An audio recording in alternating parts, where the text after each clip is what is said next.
Je m'appelle Chidima Onyeka et je suis née à Alka, une région située dans l'un des États du Nigeria. Pendant 2 décennies, j'ai travaillé comme spécialiste de l'interception de prières dans l'un des coven les plus influents du sud-est du pays. Mon travail consistait à identifier, quand les chrétiens priaient, à suivre le chemin de ces prières vers le ciel et à les bloquer avant qu'elles n'atteignent le trône de Dieu. Et je peux dire, sans modestie, que j'ai accompli cette tâche avec une extrême efficacité cependant. 4 éléments provoquaient une peur absolue chez toutes les sorcières de notre communauté. Il y avait 4 protections qui, lorsque les chrétiens en disposaient, rendaient notre travail d'interception tout simplement impossible. Il ne s'agissait pas de difficultés ou de défis, mais d'incapacité totale. Nous appelions ces croyants des intouchables. Quelles que soient les techniques que nous appliquons, les esprits que nous envoyons ou la sophistication de nos stratégies de blocage, les prières franchissent toutes les barrières que nous construisons comme si nos attaques n'existaient même pas aujourd'hui. Je vais partager avec vous ces 4 protections cachées et vous expliquer exactement ce que nous avons vu dans le monde spirituel lorsque les chrétiens en étaient reftus. Si vous vous êtes déjà demandé pourquoi certaines prières semblent n'avoir aucun effet alors que d'autres croyants connaissent victoire après victoire, cette histoire transformera complètement votre compréhension du combat spirituel. Je vais être franc. En 20 ans d'interception de prières, j'ai bloqué des milliers de supplications. J'ai détruit les mariages en empêchant les prières des époux d'atteindre le ciel, provoqué la faillite des entreprises en bloquant les bénédictions destinées à leurs propriétaires. J'ai maintenu les malades dans leur souffrance en interceptant leurs prières de guérison. J'ai empêché les enfants d'avoir d'héritiers en bloquant les cris des parents pour leurs petits-enfants. Cependant, face à des chrétiens protes par ces 4 défenses, je suis devenu complètement impuissant. Mes techniques plus avancées ont échoué. Mes démons les plus puissants ont pris la fuite. Les barrières que j'avais si soigneusement construites s'effondraient comme de la fumée au vent. Le royaume des ténèbres ne veut pas que vous sachiez ce que je m'apprête à révéler. Mais aujourd'hui, je sers un nouveau roi, et il m'ordonne de révéler tous les secrets que j'ai appris au cours de ces 20 années de mal. La première protection qui me rendait inaccessible les chrétiens était ce que nous appelions, dans le monde spirituel, l'alliance du sang. Ce n'était pas quelqu'un qui mentionnait le sang de Jésus seulement en passant dans ses prières. Nous parlons d'un croyant qui a établi une relation vivante, active et quotidienne avec le sang du Christ. Pour clarifier ce que cela signifie sur le plan spirituel, chaque être humain possède une enveloppe spirituelle. Chez la plupart des gens, cette enveloppe est fragile, presque transparente. Nous avons pu voir à travers, atteindre ce qui était sous sa protection, et tout manipuler sans résistance. Mais lorsqu'un chrétien vivait dans une véritable alliance de sang, sa couverture était complètement différente. Elle se manifestait comme une voûte écarlate, dense et impénétrable, l'enveloppant de toutes parts. Ce n'était pas quelque chose que nous pouvions voir à travers, atteindre ou percer avec les ressources à notre disposition. Je me souviens très bien de la première fois que j'ai découvert cette protection. C'était avec une dame appelée Mama Obiajli Donicha. Elle était veuve au début de la soixantaine et tenait une petite épicerie sur le marché. Selon les normes naturelles, cela devrait être une cible facile pour nous. Les veuves sont souvent vulnérables et les commerçants sont constamment confrontés aux attaques spirituelles de leurs concurrents. Elle n'avait ni mari puissant pour la protéger, ni famille riche ou influente, encore moins un pasteur célèbre qui la couvrait de grands ministres. Une voisine, que nous avions recrutée dans notre réseau, est venue nous voir avec une demande. Elle voulait que l'entreprise de Mama Obiajli fasse faillite pour pouvoir acheter le magasin à bas prix et agrandir son propre magasin. C'était une mission simple, que nous avions déjà accomplie des centaines de fois avec succès. Cette nuit-là, j'ai envoyé 2 de mes esprits de surveillance les plus puissants pour évaluer la cible et identifier les points d'entrée pour l'attaque. Ils revinrent terrifiés. Ils ont dit qu'ils ne pouvaient pas l'approcher. Quelque chose la recouvrait, quelque chose qui lui brûlait les yeux. Chaque fois qu'ils essayaient de s'approcher, ils décrivaient un dôme de lumière rouge qui pulsait d'énergie. Ils ne pouvaient pas comprendre. Je ne les croyais pas. Je pensais qu'ils cherchaient des excuses pour justifier leur échec. J'ai donc projeté mon esprit pour voir cette femme de mes propres yeux et découvrir ce qui s'est réellement passé. Ce dont j'ai été témoin, cette nuit-là change à jamais ma perception du combat spirituel. Maman Obiajli n'était pas dans sa boutique. Il se trouvait dans une petite pièce à l'arrière de sa maison, à 3 heures du matin. Et contrairement à la plupart des gens à cette époque, elle ne dormait pas. Elle était à genoux sur un tapis de prière, avec une Bible ouverte devant elle, prononçant des paroles qui frappaient mon esprit comme des coups physiques.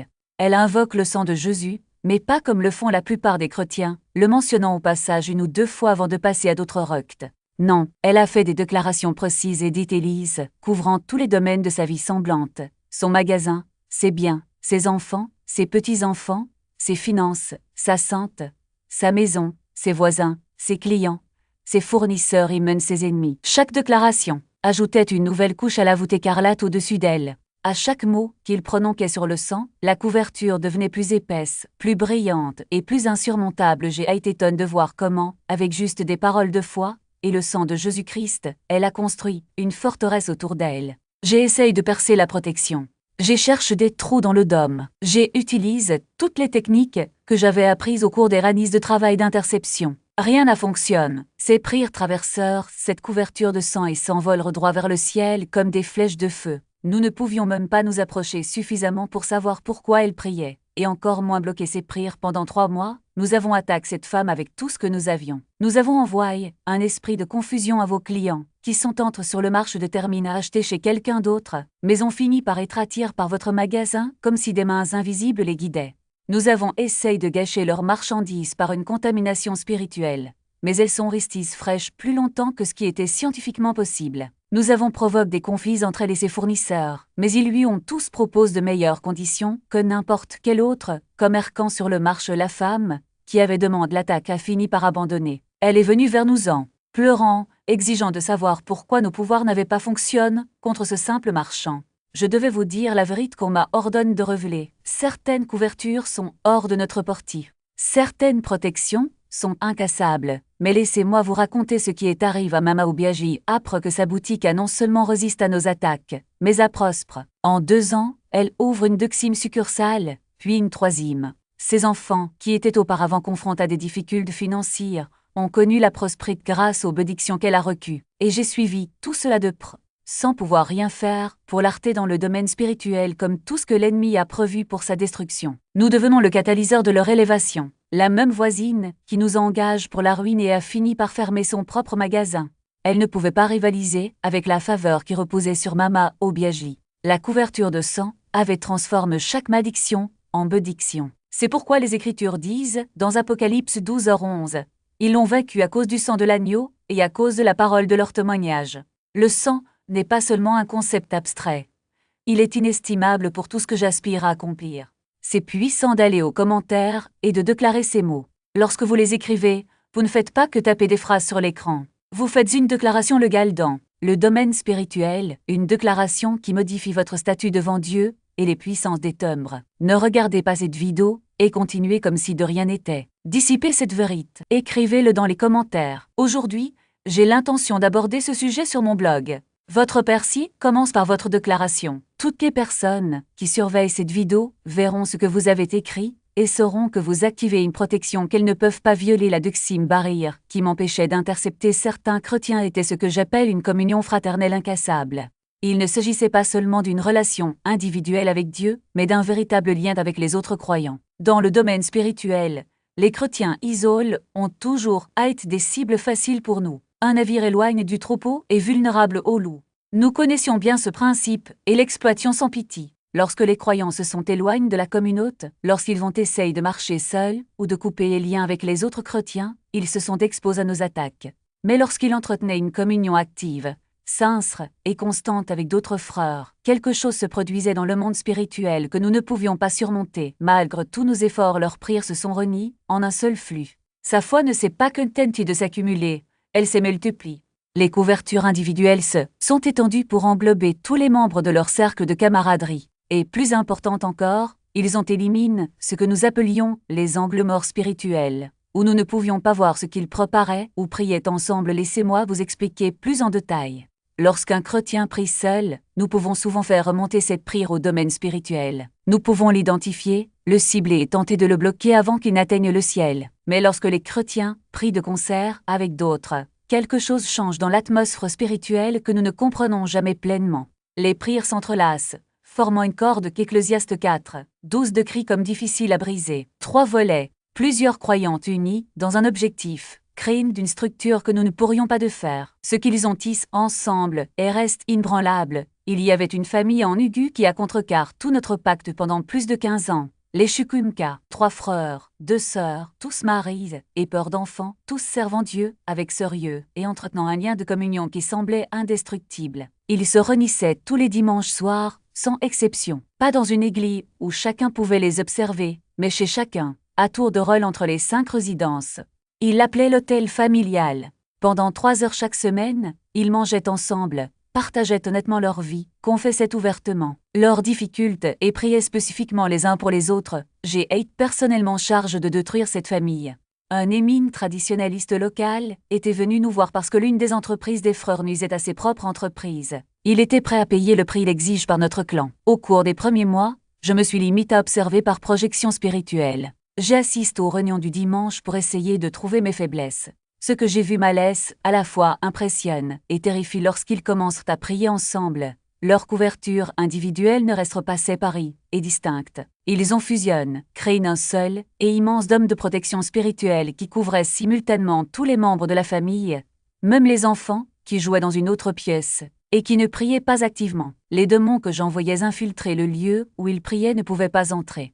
Certains ont tenté de s'approcher mais ont été repoussés avec une telle force qu'ils ne sont pas revenus avant des semaines, traumatisés par ce qu'ils avaient vécu. D'autres ont tout simplement refusé de s'approcher de la maison le dimanche soir après la première tentative. Ils ont dit que le feu à l'intérieur de ce dôme était trop intense pour être supporté, mais ce qui a le plus perturbe notre opération, c'est ce qui se passait lorsque les membres des familles se séparaient au cours de la semaine. On pourrait s'attendre à ce que le dôme se dissipe et que chacun puisse à nouveau compter uniquement sur sa couverture individuelle. Ce n'est pas ce qui se passe. D'une manière ou d'une autre, ce dôme restait connecté à chaque membre de la famille à travers ce qui semblait être des fils de lumière d'or s'étendant entre eux. Lorsque nous avons attaqué le frère homme d'affaires un mardi matin, ces frères l'ont ressenti dans leur esprit, en même temps, sans aucune communication naturelle. Cette même nuit, il priait déjà spécifiquement pour sa protection, intercédant contre l'attaque précise que nous avions là-dessus, sans qu'il ait appelé ni envoyé de message. Lorsque nous avons essayé de créer des esprits de division entre l'un des couples, dans l'espoir d'affaiblir la cellule familiale et de générer des conflits, la famille entière a réalisé que quelque chose n'allait pas. Le dimanche suivant, sans que personne ne voie directement ce qui se passait, ils passent 1 heure supplémentaire à prier pour les mariages et l'unité familiale. Ils ne connaissaient pas les détails de notre attaque, mais d'une manière ou d'une autre, leurs esprits connectés ont détecté la menace et ont régayé avant que nous puissions causer des dégâts. C'est ce que veut dire la Bible dans 1 Corinthiens 12h26. Si un membre souffre, tous les membres souffrent avec lui. Il ne s'agit pas seulement d'empathie émotionnelle. Dans le domaine spirituel, une véritable communion fraternelle crée un réseau où les attaques contre un membre sont ressenties par tous. La douleur d'une personne devient le centre de la prière de tous. Après un an de tentatives infructueuses contre la famille Chukwumka, j'essaye une approche différente. S'ils ne pouvaient pas attaquer directement la famille, ils pourraient peut-être s'attaquer à leur communauté. Peut-être que cela pourrait rompre le lien qui les rendait si puissants. J'ai envoyé des esprits d'offense, d'incompréhension, de découragement pour vous éloigner de vos réunions dominicales. Pendant 3 semaines, K presque fonctionne. L'un des frères a été offensé par un commentaire tenu lors de l'hôtel familial et a cessé d'y assister. J'ai regardé, satisfait, le fil d'or qui le reliait à sa famille commençait à s'estomper, mais ensuite sa femme, une femme nommée Ifoma, a fait quelque chose qui a détruit toute ma stratégie. Au lieu de défendre son mari ou de se joindre à ses offenses, elle a continué à se rendre seule à l'hôtel familial. Elle a demandé à la famille de continuer à prier pour son mari, sans bavarder sur la situation. Et il n'a pas pris parti et n'a pas propagé le conflit. Le 4e dimanche, le mari revint. Il s'est excusé publiquement auprès de son frère. Le fils se reconnaît instantanément. La communion fut rétablie pronostique, mais elle était toujours en vie. Pas seulement vivant, son corps montrait des signes d'amélioration. Les tumeurs ont commencé à diminuer. La douleur s'est atténuée. Les tests, qui indiquaient auparavant le pire, révèlent désormais des résultats ambigus, puis favorables, jusqu'à ce qu'au 6e mois, les médecins ne trouvent plus de traces de cancer. Ils ont appelé cela une rémission spontanée. Nous, au royaume des ténèbres, connaissions la vérité. Et n'avait rien de spontané. Cette femme avait mené un combat spirituel avec les seules armes qui comptent vraiment, les paroles de Dieu, prononcées avec une foi inébranlable. Chacune de ces déclarations était comme un marteau spirituel, écrasant les structures que nous avions construites pour la détruire. Et le plus impressionnant, elle ne s'est pas arrêtée après avoir reçu la nouvelle du Rhum. Il a continué à déclarer, jour après jour, comme si sa vie en dépendait, car en fait c'était le cas. Nous avons tout essayé. Nous envoyons des esprits de découragement pour vous faire douter. Nous répandons des peines si incrédules. Et si les médecins se trompaient? Et si le cancer ria pour médecin? Mais elle ne voulait pas céder. Lorsque le doute surgissait, elle répondait par d'autres déclarations. Quand la fatigue s'installait, elle se levait et parlait encore plus fort. Lorsque la solitude la frappe, elle s'est tournée vers les Écritures et a trouvé de la force dans les promesses de Dieu. Ce qui nous a le plus frustré, c'est de réaliser qu'elle n'était pas seule. Sa famille, qui au début pleurait, était désespérée, A commence à se joindre à elle dans ses déclarations. D'abord le mari, ensuite les enfants, finalement, même ses petits-enfants, qui ne comprenaient pas encore complètement ce qui se passait, repetaient les vers avec elle. Cette maison est devenue un champ de bataille spirituel où les paroles de Dieu étaient la seule monnaie valable. Et nous, habitués à dominer par la peur et le mensonge, n'avions aucun moyen de rivaliser au 9e mois. Il n'y avait plus aucun doute. Elle était complètement grise. Les médecins, perplexes, ne parvenaient pas à s'expliquer. Nous, dans le royaume des ténèbres, avons été contraints de battre en retraite. Mais le pire était encore à venir. Cette femme n'a pas garde sa victoire pour elle. Elle a commencé à enseigner aux autres comment faire de même. Il a visite des hôpitaux, partage son témoignage, montre comment les déclarations de la parole de Dieu pouvaient changer les Israélites. Et ce qui n'était qu'une seule vie sauvée s'est transformé en dizaines, puis en centaines, puis en milliers de personnes qui ont appris à se battre de la même manière. J'ai vu de mes propres yeux le pouvoir des paroles prononcées avec foi. J'ai vu comment ils pouvaient annuler des diagnostics, briser des malédictions, et inverser des situations qui semblaient impossibles. Et le plus ironique, alors que de nombreux chrétiens passent des heures à se plaindre, à murmurer ou à douter, ceux qui comprennent le pouvoir d'une déclaration persistante nous deviennent inaccessibles.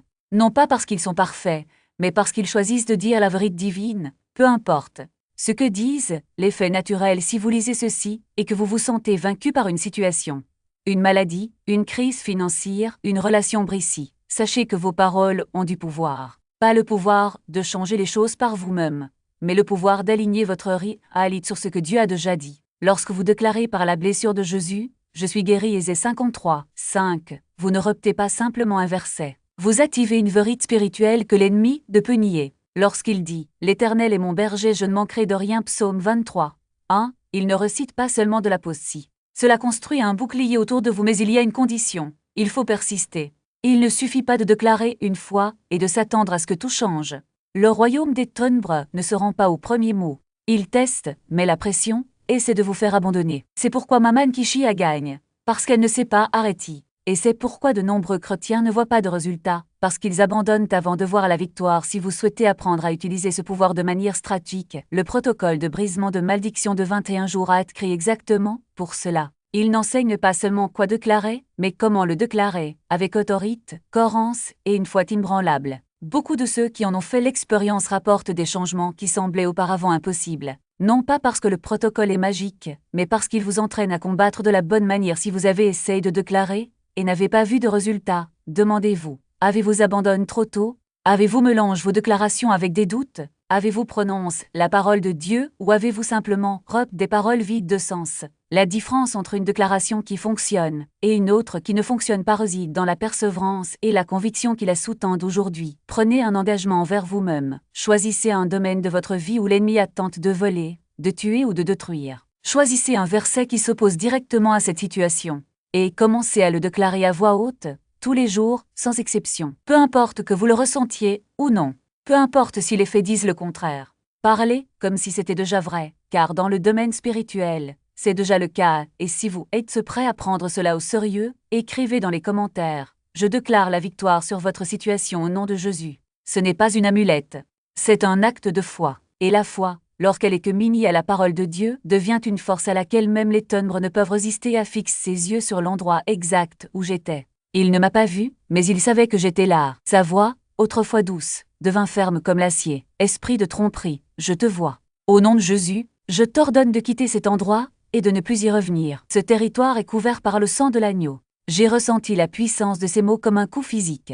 C'était comme si elle avait arraché le voile qui me cachait et m'exposait à la lumière. Ma forme spirituelle se tordait, essayant de résister, mais l'autorité de sa voix ne laissait aucune place à la négociation. Elle ne demandait pas, elle décrétait. Et le royaume spirituel obéit à ceux qui parlent avec l'autorité du Christ. À ce moment-là, j'ai compris pourquoi nos opérations dans cette région échouaient. Ce n'était pas seulement leur prière, c'était la précision avec laquelle ils priaient. Ils n'ont pas simplement demandé une protection, jeune Rick. Ils nomment chaque menace, chaque maison, chaque personne, comme s'ils dessinaient une carte spirituelle de la guerre. Et le plus impressionnant, c'est qu'ils ont fait cela tous les soirs, sans faute, pendant des années, alors que nous, dans le Coven, conscients sur l'élément de surprise et la faiblesse des croyants à l'aube, ils étaient là, inébranlables, transformant nos heures de plus grande puissance en heures de plus grande défaite. Mais ce qui m'a le plus choqué, c'est de réaliser qu'ils n'étaient pas des super-héros. C'étaient des gens ordinaires. Un enseignant, un chauffeur de bus, une femme au foyer, en retraite. Ce qui les rendait invincibles n'était pas un don surnaturel particulier, mais une discipline que la plupart des chrétiens ignorent. Ils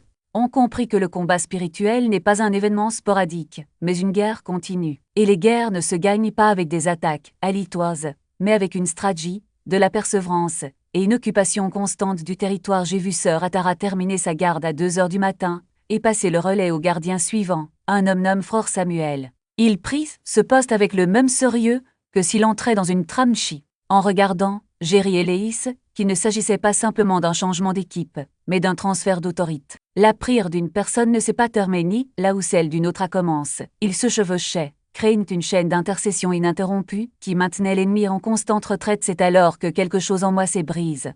Ce n'était pas de la peur, c'était de l'envie. Envie de cette foi inébranlable, de cette obéissance inconditionnelle, de cette certitude que Dieu non seulement pouvait agir, mais agirait s'il persistait. Alors que moi, un maître manipulateur spirituel, je dépendais de rituels, d'horaires et de forces occultes pour atteindre mes objectifs. Eux ne dépendaient que d'une seule chose, la parole de Dieu prononcée avec foi. Ils n'avaient pas besoin d'amulettes, de bougies, d'invocations comme Pécuise. Tout ce que vous aviez à faire était d'ouvrir la Bible, de déclarer ce que Dieu avait déjà promis et d'agir comme si c'était vrai. Et le plus incroyable, cela fonctionne. Non, pas parce qu'ils étaient spéciaux, mais parce qu'ils étaient alignés sur la seule source de pouvoir à laquelle l'enfer ne peut résister. La vérité de Dieu proclamée par des lèvres croyantes. Si vous lisez ceci en ce moment, j'ai besoin que vous compreniez une chose. L'ennemi n'a pas peur de vos larmes, de vos supplications ou de vos promesses de changement. Il n'a peur que d'une chose, sa bouche alignée sur la parole de Dieu. Lorsque vous arrêtez de dire ce que vous voyez et commencez à déclarer ce que Dieu dit, vous désarmez les stratégies de l'enfer. Vous ne régissez plus aux circonstances. Vous créez une nouvelle réalité spirituelle et voici le secret que les Watchmen maîtrisaient. Le timing compte. Non pas parce que Dieu est limite dans le temps, mais parce que l'ennemi l'est. Il fonctionne par cycle, par fenêtre d'opportunité. Et lorsque vous apprenez à prier dans les moments où il est le plus actif, vous renversez la situation. Vous n'êtes plus sur la défensive, vous envahissez son territoire. Vous n'avez pas besoin d'être un intercesseur professionnel pour ce faire. Commencez petit. Choisissez un moment de la journée, tôt le matin, si possible, et déclarez la parole sur votre vie, votre famille, votre ville. Ne priez pas comme quelqu'un qui demande l'aumône, mais comme quelqu'un qui exerce une autorité. Ne dites pas « Dieu, s'il te plaît, protège-moi ». Dites « Je déclare qu'aucune arme formée contre moi ne prospérera, au nom de Jésus ». Ne demandez pas « Seigneur, guéris-moi ». Décret « Par ces meurtrissures je suis guéri ». Et si vous pensez que c'est trop radical, rappelez-vous, l'enfer est radical, la mort est radicale, la maladie est radicale, la destruction est radicale. Si vous voulez vaincre un ennemi radical, votre foi doit être encore plus radicale maintenant. J'ai besoin que tu fasses quelque chose. Si cet enseignement touche votre cœur, si vous avez compris que ces paroles ont le pouvoir de changer votre réalité spirituelle, écrivez dans les commentaires « Je prends autorité sur votre situation au nom de Jésus ». Aujourd'hui, je commence ma veille. Ce n'est pas un rituel magique, c'est un engagement. Et les engagements changent les destins. Avant de terminer, je voudrais vous laisser avec une question à laquelle réfléchir. Quel est le moment où l'ennemi vous attaque le plus? Est-ce tôt le matin, à 3 heures de l'après-midi? Au moment où tu te réveilles? Identifiez ce mot-clé, inversez-le. Commencez à prier plus intensement à ce moment-là. Transformez le moment de plus grande vulnérabilité en votre meilleure arme. Rappelez-vous, le royaume des ténèbres ne peut pas résister à la lumière. Et la lumière ne vient pas seulement de Dieu, elle vient à travers vous. Lorsque vous décidez de dire ce qu'il a déjà dit, votre bouche est la clé. Utilisez le prud'el. Chaque tentative d'approche était ripoussie comme si une force invisible nous repoussait. Ses yeux, même fermes pour la prière, semblaient voir directement le domaine spirituel. Elle n'était pas une femme aux dons extraordinaires, ni à l'onction visible. Elle était juste une servante de Dieu qui avait compris quelque chose de simple, mais dévastateur. L'autorité ne vient pas de qui vous êtes, mais de qui vous représentez. Maman Adobe n'a pas pris pour être proche.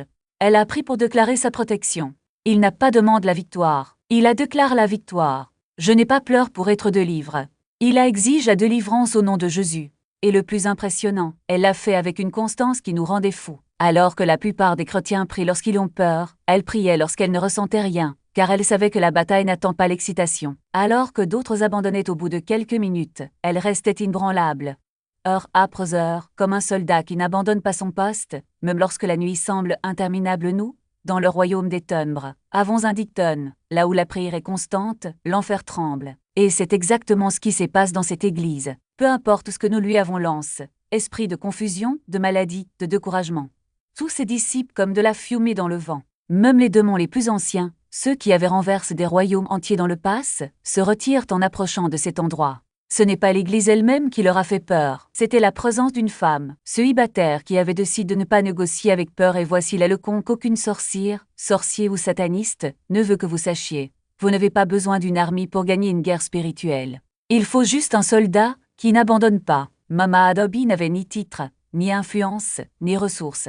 Mais il avait quelque chose que l'enfer ne peut supporter, une alliance infectible avec Dieu, une communauté de foi à ses côtes, une bouche qui déclarait la vérité sans hésiter et un engagement inébranlable dans les moments où l'ennemi opre le plus quand elle est morte. Oui, même les saints les plus fidèles partent un jour. L'Église en a ressenti l'impact. Pendant quelques semaines, il y a eu un vide, mais alors quelque chose d'extraordinaire s'est produit. D'autres, on commence à prendre sa place. Non pas parce qu'ils étaient plus spirituels, mais parce qu'ils avaient vu ce que la fidélité d'une seule personne pouvait faire. Ils ont compris que la victoire n'est pas un événement, c'est un style de vie. Ainsi, l'Église a non seulement survécu à la perte de Mama Adobe, mais elle s'est multipliée maintenant. Laissez-moi vous poser une question directe. Que se passerait-il si vous décidiez d'être cette personne? Pas la personne la plus talentueuse, la plus ointe ou la plus connue, mais la personne la plus fidèle. Que priez-vous quand personne ne vous regarde? Que déclare la parole même quand tout semble silencieux? Celle qui se lève à l'aube, non pas parce qu'elle en a envie, mais parce qu'elle sait que c'est là que se livre la bataille. Le royaume des ténèbres ne craint pas les chrétiens qui prient une fois par semaine. Ne craignez pas ceux qui ne crient que lorsqu'ils sont en crise. Ne craignez pas ceux qui vivent d'émotions spirituelles, mais ils tremblent devant ceux qui comprennent que la guerre est quotidienne, que la victoire se déclare avant d'être vue, et que l'autorité n'est pas négociable. Si vous voulez voir l'enfer reculer dans votre vie, dans votre famille, dans votre ville, commencez par 4 choses. 1. Vivez dans le sang de l'Alliance, non pas comme un rituel, mais comme une réalité quotidienne. 2. Ne marchez pas seul. La communion n'est pas facultative, elle est stratégique. 3. Déclarez, ne vous contentez pas de demander. La parole de Dieu est une épire, pas un appel à l'aide. 4. Consacrez les heures que l'ennemi utilise le plus tôt le matin n'est pas pour dormir, c'est pour se battre. Lorsque vous faites ces 4 choses ensemble, quelque chose de surnaturel se produit. Vous cessez d'être une cible et devenez une menace. Et le plus incroyable, vous n'avez pas besoin d'être parfait pour cela. Il faut juste être corps, parce que dans le domaine spirituel, la fidélité l'emporte sur la force. La persistance bat le pouvoir, et l'obéissance simple, mais non négociable, fait trembler les portes de l'enfer. Alors aujourd'hui, décidez. Allez-vous continuer à dormir pendant que l'ennemi avance, ou allez-vous vous lever et prendre ce qui vous revient de droit? Le choix vous appartient. Mais sachez une chose, le ciel attend votre réponse, et l'enfer aussi. C'était sur le point d'arriver tout près de chez nous. Et nous essayons d'attaquer les membres de notre propre famille.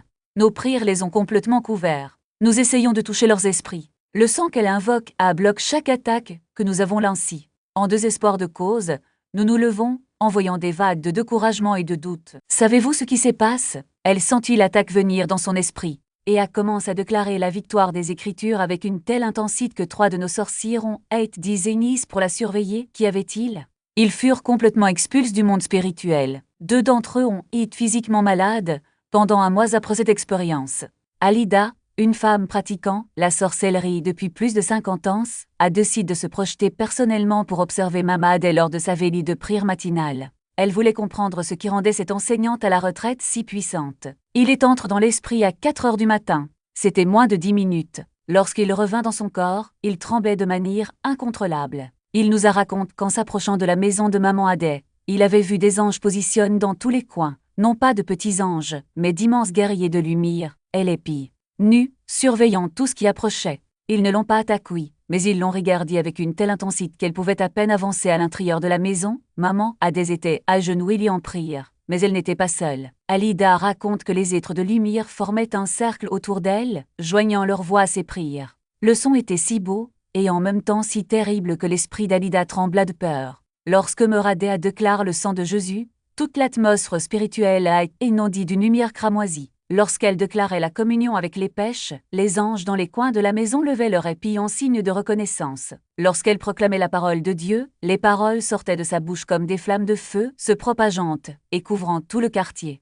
Et alors qu'elle annonçait l'heure dans le domaine spirituel et revendiquait un territoire pour le royaume de Dieu, notre chef a vu les ténèbres littéralement fuir cette zone, comme de la fumée dispersée par le vent. Alida ne s'est jamais remise spirituellement de ce qu'elle a vu cette nuit-là.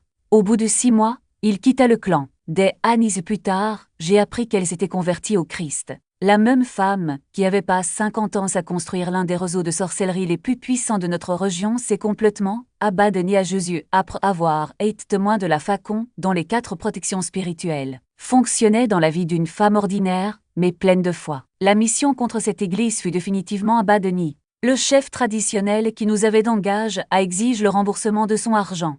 Nous ne pouvions pas lui expliquer qu'un enseignant à la retraite avait vaincu toute notre armée sans même savoir que nous existions maintenant. Je veux prier avec vous. Je souhaite activer ces 4 protections tout au long de votre vie. Tout de suite, j'ai besoin que vous fassiez cette prière à voix haute. Car lorsque vous la dites avec vos lèvres, quelque chose bouge dans le domaine spirituel que la simple pensée ne peut accomplir. Ou que vous soyez dites avec moi, Père, au nom de Jésus-Christ, je viens devant ton trône avec gratitude dans mon cœur. Je te remercie pour le sang de Jésus qui a été versé pour moi comme couverture. Je te remercie parce que ce sang parle mieux en mon nom que le sang d'Abel. Je te remercie parce que ce sang a acquis ma rédemption, ma guérison, ma délivrance et ma victoire complète sur toute œuvre des ténèbres. En ce moment, par la foi, j'entre dans une alliance de sang avec toi par le sang précieux de Jésus-Christ. Je déclare le sang termine ma vie. Je déclare le sang sur mon corps et ma santé. Je déclare le sang sur mon lieu de travail et tout ce que mes mains touchent. Je déclare le sang sur mon passe, mon presse et mon avenir impénétrable à partir de ce jour. Aucune sorcière ne peut le pénétrer par quelque moyen que ce. Sois peur, je m'engage désormais dans une communion indéfectible. Je ne marcherai pas seul, isole.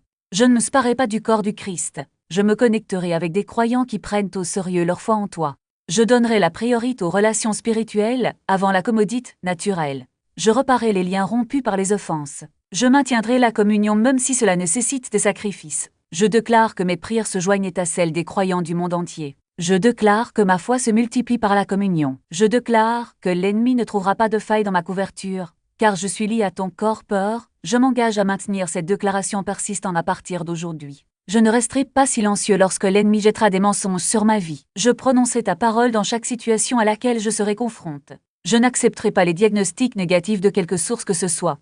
Je n'accepterai pas les circonstances difficiles comme ma réalité ultime. Je continuerai à déclarer tes promesses jusqu'à ce que je les vois pleinement se manifester. Je déclare que mes paroles craignent la vie, pas la mort. Je déclare que les déclarations construisent des structures inébranlables dans le domaine spirituel. Je déclare que tout rapport négatif fait à mon sujet est annulé, et annulé par la parole de Dieu qui sort de ma bouche peur. Je m'engage à respecter un temps stratégique à partir de ce moment. Je ne resterai pas endormi et sans protection lorsque l'ennemi lancera ses attaques. Je me leverai aux heures de la nuit pour prier. Je me positionnerai au moment clé où l'activité spirituelle est la plus intense. J'envahirai le territoire ennemi avec des louanges, des prières et des déclarations. Je déclare que minuit appartient au Seigneur, pas aux sorcières. Je déclare que 3 heures du matin appartiennent au Seigneur, et non aux assemblées. Je déclare que chaque heure d'obscurité est désormais inaudible de la lumière de mes prières et de mes louanges. À partir d'aujourd'hui, je marche dans les 4 protections cachées, l'alliance du sang qui me couvre, la communion fraternelle brisée qui me renforce, la déclaration persistante qui se construit autour de moi, et le timing stratégique qui me positionne pour la victoire. Je ne suis plus une cible facile pour le royaume des ténèbres. Je ne suis plus vulnérable aux attaques spirituelles. Je ne suis plus accessible aux queues de sorcellerie. Mes prières sont ininterrompues à partir de ce moment. Mes délivrances sont inévitables. Ma protection est impénétrable. Aucune arme formée contre moi ne prospérera. Toute langue qui s'élève contre moi pour me juger, je la condamne. Par l'autorité qui m'a été donnée en Christ, ceci est mon héritage en tant que serviteur du Seigneur. Et ma justice vient de toi. Au nom puissant de Jésus-Christ, je prie et déclare ces choses. Amen. Si vous avez fait cette prière avec moi maintenant, quelque chose a changé. Le monde spirituel a reconnu ces paroles. Les anges recurent leur ordre, et l'ennemi entendit sa voix. Vous n'êtes plus sans protection. Vous n'êtes plus vulnérable. Vous êtes couvert, habilite et positionne pour gagner. Mais rappelez-vous, ces protections ne sont pas magiques. Ils exigent que vous les viviez. Puissiez-vous les nourrir de votre foi. Puissiez-vous les soutenir par votre obéissance. Le sang doit être appliqué quotidiennement. La communion doit être constamment cultivée. Les déclarations doivent être faites sans cesse. Et le temps stratégique doit être honoré avec discipline. Il ne s'agit pas de perfection. C'est une question de persévérance. Ce n'est pas une question de force. C'est une question de loyauté. Et quand on décide de marcher ainsi, jour après jour, quelque chose d'extraordinaire se produit. L'obscurité se retire, les portes s'ouvrent, et tout le ciel tourne en votre faveur. Alors lève-toi, prenez possession de ce qui vous appartient, et ne laissez plus jamais la peur ou le doute dicter les limites de votre foi, parce que le Dieu qui vous a appelé est fidèle. Et il a déjà gagné pour vous. Il est désormais temps pour vous de vivre cette victoire de passe vers le domaine spirituel, ayant un impact direct sur votre vie. Vous avez activé des protections qu'aucune force maléfique ne peut pénétrer. Il a établi des couvertures que même les démons ne peuvent pénétrer. Et maintenant, je veux vous inviter à vous connecter à cette chaîne pour continuer à recevoir des révélations des premières lignes de l'ennemi, des vérités qui vous permettront de marcher vers une victoire complète chaque semaine. J'expose des secrets que le royaume des ténèbres ne veut pas que vous sachiez. Des secrets qui, une fois révélés, désarment vos stratégies et annulant votre pouvoir sur votre vie. Abonnez-vous et activez les notifications pour ne manquer aucune arme qui s'ajoutera à votre arsenal spirituel. Laissez-moi maintenant vous montrer comment mettre en pratique ces 4 protections. À partir d'aujourd'hui pour le pacte de sang, prévoyez 15 minutes chaque matin avant de faire autre chose, avant de vérifier votre téléphone portable, avant de parler à quelqu'un, avant de lire les actualités ou d'accéder aux réseaux sociaux. Utilisez ces 15 minutes pour invoquer spécifiquement le sang de Jésus sur votre vie. Couvrez votre corps, partie par partie. Couvrez chaque membre de votre famille un par un. Couvrez votre génie, heure par heure. Couvrez vos responsabilités une par une. Ne faites pas cela comme un rituel vide de sens. Parlez avec foi et intentionnalité, en croyant que chaque mot crée une pure couverture dans le monde spirituel pour une humble communion fraternelle. Identifiez cette semaine 3 croyants qui sont véritablement engagés dans leur foi. Entrez en contact avec eux et proposez-leur des rencontres hebdomadaires ou bi-hebdomadaires de prière, de partage et d'encouragement mutuel. N'attendez pas le groupe parfait. Commencez par celui qui est disponible et prêt à s'engager. La connexion elle-même est plus importante que la recherche des personnes idéales. Au fur et à mesure que vous vous rassemblerez régulièrement, votre force spirituelle se multipliera pour la déclaration persistante. Écrivez 7 versets bibliques qui répondent directement à votre plus grand besoin en ce moment. Mettez-les sur votre téléphone portable, sur le miroir de votre salle de bain, sur le tableau de bord de votre voiture, dans des endroits où vous ne pouvez pas les ignorer. Ensuite, dites ces versets à voix haute au moins 5 fois par jour, non pas comme un rituel mécanique, mais avec la foi, l'intention et l'attente que la parole de Dieu ne revienne pas nulle, mais accomplisse le but pour lequel elle a été envoyée pour un timing stratégique. Choisissez une nuit cette semaine pour organiser une veillée de prière de minuit à 3 heures du matin. Marquez vos calendriers dès maintenant et informez quelqu'un qui vous tiendra responsable de l'accomplissement de cette tâche. Préparez des versets et des points de prière à l'avance afin de savoir exactement pourquoi intercéder. La nuit venue, ne négociez pas avec votre chair fatiguée. Levez-vous, peu importe ce que vous ressentez, et prévoyez de le faire au moins une fois par semaine à partir de maintenant. Si vous êtes ce corps, vous verrez des avances dans des domaines que la prière diurne seule ne pourrait pas atteindre. Ces étapes ne nécessitent pas de dons spéciaux, ni de formation surnaturelle. Ils nécessitent de la discipline, pas des compétences extraordinaires. Ils exigent de la cohérence, et non de la perfection. Ils nécessitent de la foi, pas des sentiments. Mais si vous les pratiquez fidèlement, je vous garantis que vous commencerez à constater des changements dans votre vie spirituelle et dans votre situation naturelle. Non pas parce qu'il y a de la magie dans les actions elles-mêmes, mais parce qu'elles vous placent sous une protection totale que le royaume des ténèbres n'a aucun pouvoir de vaincre. Avant de terminer, je veux que vous fassiez une déclaration finale dans les commentaires. Écrivez ces mots. Je suis insurmontable. Écrivez et voyez ce que Dieu a déjà fait dans votre vie aujourd'hui. Que toutes les forces maléfiques qui regardent cette vidéo voient votre déclaration et tremblent avant de terminer. Je dois parler directement à certains d'entre vous qui nous regardent. Il y a ceux qui prient par intermittence depuis des années sans voir les résultats dont ils ont désespérément besoin. Vous avez jeûné jusqu'à ce que votre corps s'affaiblisse.